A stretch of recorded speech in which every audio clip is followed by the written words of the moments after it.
You're on the train headed home, and though the scene might feel unexpectedly charged, even erotic, it's simply a masterclass in subtle emotion. There's no sex, just raw intensity, and that sums up Diane Lane's journey.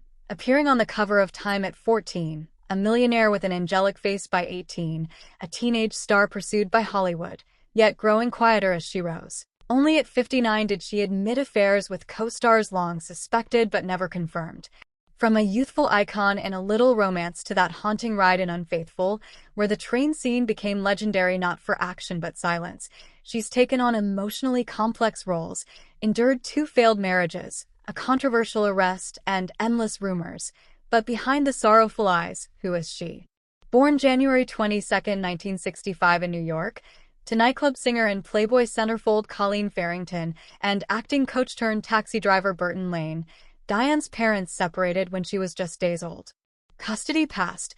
She lived with her father, moving between residential hotels, riding along in his cab, growing up fast amid bohemian artists, stages, and the instability that shaped her independence. At 15, she emancipated herself, flew to LA with Christopher Atkins in a reckless act born of too much freedom too young, moved in with friends, finished high school by correspondence, only for her mother to abduct her, prompting a custody battle and a 6-week return to Georgia before she came back to New York and didn't speak to her mother for 3 years. That turbulent upbringing, salted meat, lawnmower fixing, living simply with a Pentecostal grandmother, grounded her in Hollywood's chaos. Starting her film career at 13 with A Little Romance opposite Laurence Olivier, she wasn't just a pretty face. Olivier dubbed her the new Grace Kelly, and Time proclaimed her one of Hollywood's whiz kids. She continued in films like Touched by Love, Six Pack, Rumble Fish, The Outsiders, Streets of Fire, and The Cotton Club, often under the direction of Francis Ford Coppola, earning early wealth, but also typecasting as the ideal girlfriend, blurring lines between character and public persona. She learned survival amid fame, realizing great acting isn't enough if you let others write your story.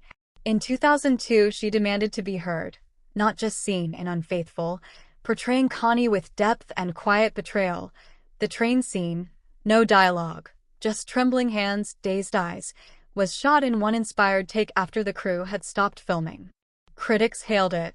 The power of emotion through stillness earned her an Academy Award nomination and Hollywood Film Awards Actress of the Year, and redefined her image as a true actor, not a girlfriend role.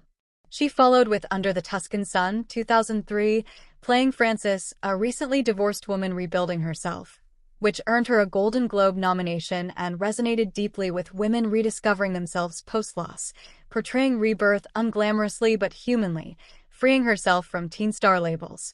She then embraced quiet, imperfect women in roles like the drifting wife in A Walk on the Moon, 1999, carrying emotion in her eyes, not words, and Secretariat, 2010, where she played Penny Chenery, a horse breeder who defied male expectations. Here Diane declared, "I don't play the lover anymore, I play the leader." In Trumbo, 2015, she stepped back as Cleo Fincher, the silent anchor of a blacklist-era family, conveying weight with presence, not speeches. In Nights in Rodanthe, 2008, reunited with Richard Gere not as youthful lovers, but as 2 wounded souls, their chemistry lived in glances and silences.